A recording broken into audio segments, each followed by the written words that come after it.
ভাবুন তো, আজ থেকে প্রায় ৪,৫০০ বছর আগে, যখন পৃথিবীতে ছিল না কোনো আধুনিক প্রযুক্তি, না ছিল কোনো শক্তিশালী মেশিন, তখনই গড়ে উঠেছিল মানব সভ্যতার এক বিস্ময়, গিজা পিরামিডস।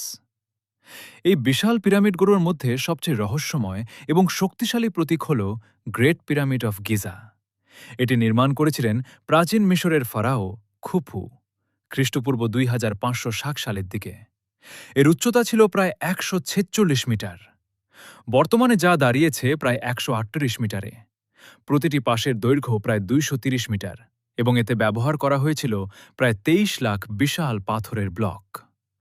প্রতিটি পাথরের ওজন ২ থেকে ১৫ টন।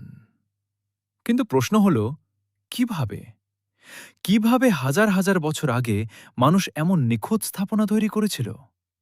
কেউ বলেন র্যাম্প ব্যবহার করে পাথর তোলা হয়েছিল, আবার কেউ বিশ্বাস করেন এর পেছনে ছিল এমন কোনো প্রযুক্তি যা আজও আমাদের কাছে অজানা। এই পিরামিডগুলো শুধু স্থাপনা নয়, এগুলো ছিল ফারাওদের সমাধি। প্রাচীন মিশরীয়রা বিশ্বাস করত মৃত্যুর পরেও জীবন আছে, আর সেই জীবনের জন্যই তারা বানাত এই বিশাল কাঠামো।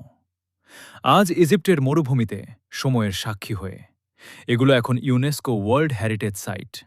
প্রতি বছর লাখো মানুষ আসে এই বিস্ময় দেখতে। ভাবুন তো, ৩,৮০০ বছর ধরে এটি ছিল পৃথিবীর সবচেয়ে উঁচু স্থাপনা। এত বছর পরেও, এত উন্নত প্রযুক্তির যুগেও আমরা এখনও পুরোপুরি বুঝতে পারিনি কিভাবে তৈরি হয়েছিল এই মহাকাব্যিক সৃষ্টি।